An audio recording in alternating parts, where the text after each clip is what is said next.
Today's video we'll be talking about the top 10 albums of 1976. So this was an anniversary year. Last year I did lots of anniversary reviews. I probably have full reviews for pretty much most of these albums. But let me now take the time to revisit the best albums of 1976. I will be focusing on hard rock and metal because this is the year that some real heavy metal started to emerge. So I'm not going to waste any more time and get right into it. First album I'm going to talk about is Kiss Destroyer. So this is often considered their best album. It was produced by Bob Ezrin. It has a very big production value. The album includes some of their best Kiss songs like Detroit Rock City and God of Thunder. The latter being one that influenced heavy metal bands and has even been covered by the band Death. It also has the hit ballad Beth with Peter Criss on vocals, and that was one of their biggest hits. This is a monster of an album. It just celebrated an anniversary, and there's a new reissue available with lots of extra tracks and lots of extra goodies. So next I will talk about Judas Priest, Sad Wings of Destiny. So this album is often considered to be one of the first true heavy metal albums. This is the follow-up to Rock and Rolla, and this is kind of where they define their sound.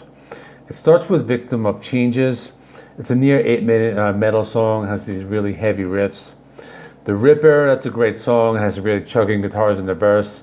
And that's a style that would be copied by many bands afterwards. It also has a few ballads. Rob Halford sings in a lower, crooning style on those. And it's a very underrated album. Next I want to talk about Presence by Led Zeppelin. So this is technically an EP, even though it is the length of an album. Now this one is often considered to be one of the weaker Led Zeppelin albums, but a band that was so good, even their weaker ones are still probably better than most of the other albums released this year. So this one has Achilles' Last Stand, kind of a proto power metal epic song.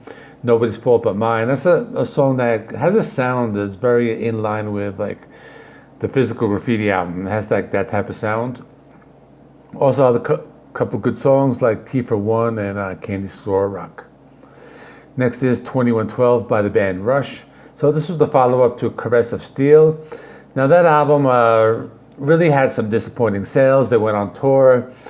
The tour didn't really sell lots of tickets. So the record company, they wanted them to create a more radio-friendly album. So the band basically did the exact opposite and released an album in the same style as Caress of Steel.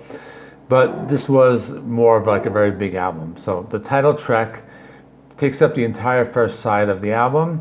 It's a very epic progressive rock song with a sci-fi theme to it. Now the second side is filled with shorter songs. Has some classics like Passage to Bangkok. That has a really great riff on that one. A few other good ones. But this album is very influential to progressive metal bands. Next is High Voltage by AC/DC.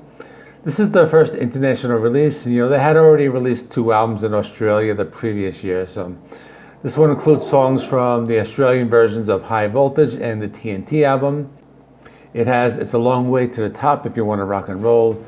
It's a pretty cool hard rocker, has some bagpipes in it, and that was revived in the Jack Black movie A School of Rock. It has the slow bluesy rocker, the Jack. It also has a song TNT. That's another pretty heavy song. It's been covered by metal bands such as 6 Feet Under, the death metal band. Next is Rocks by Aerosmith. This is the follow-up to Toys in the Attic. Often considered one of the best. This album has heavily influenced bands such as Guns N' Roses and Metallica. It's hard, blues-based rock. Has some well-known songs like Back in the Saddle and Last Child. Those are rockers. Also has Nobody's Fault. Another pretty heavy song that was actually covered by the thrash metal band Testament. Also a few cool deep cuts that I like. Rats in the Cellar. I really like the fast pace and the groove to that one. Overall, a good album. Next is Rising by the band Rainbow. Another very heavy album with Ronnie James Dio as the frontman. This album has been very influential on power metal. Has those sword and sorcery lyrics. Has the epic sound. The standout track is Stargazer, probably the first symphonic metal song. Has these epic riffs and soaring vocals. Other notable tracks are Tarot Woman, Run with a Wolf, and Starstruck. And this is basically an essential metal album just that came out in the 70s. Next is Agents of Fortune by Blue Oyster Cult. This one has their biggest hit, Don't Fear the Reaper, but also lots of other good songs. ETI, Extraterrestrial Intelligence, really good one, has these cool like sci-fi themed lyrics. The album opener, This Ain't the Summer of Love, is a really cool song, has this like kind of like an older like rock and roll type of vibe. And just really good songs on this. It's a classic album, and this is just a really great band. Next is Alice Cooper Goes to Hell. This was the follow-up to Welcome to My Nightmare, and in my opinion, it was a step down from that album, but still has some good songs in it. The album opens with a title track, a really cool song. The next song, You Gotta Dance. It's a disco song, but we all know Alice Cooper liked to adapt the sound to like the popular music of the time. Now, he had a hit with Only Women Bleed on the Welcome to My Nightmare album, so they went for another ballad called I Never Cried. This was another like radio hit, and this one was a very heartfelt song about his drinking problem. Has some other good songs, another one called Guilty. That one's like very upbeat, has a nice groove to it. Last album I'm going to talk about is Technical Ecstasy by Black Sabbath. So on this one, the band changed their sound a little bit, kind of went for more of like a radio rock sound. But I think it's still a good album, lots of cool songs here. So the opening song called Backstreet Kids, I really like the riff on that one by Tony Iommi. It kind of has this is probably like the most like Sabbathy like song.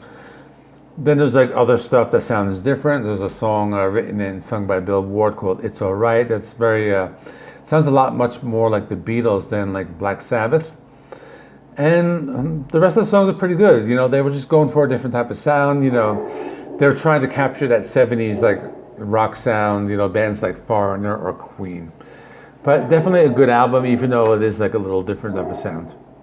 So that's all. Up next, I have some new releases. There's a new album by Tony Martin, solo album. I listened to it today. It's pretty good. Some anniversary reviews. The debut album by Blue Oyster Cult, celebrating 50 years. I'll do that one as well. And there were a lot of other like metal releases. I'll get those done during the week. So please remember, like, comment, subscribe. Check out the other videos I have here, and I'll see you all in the next one.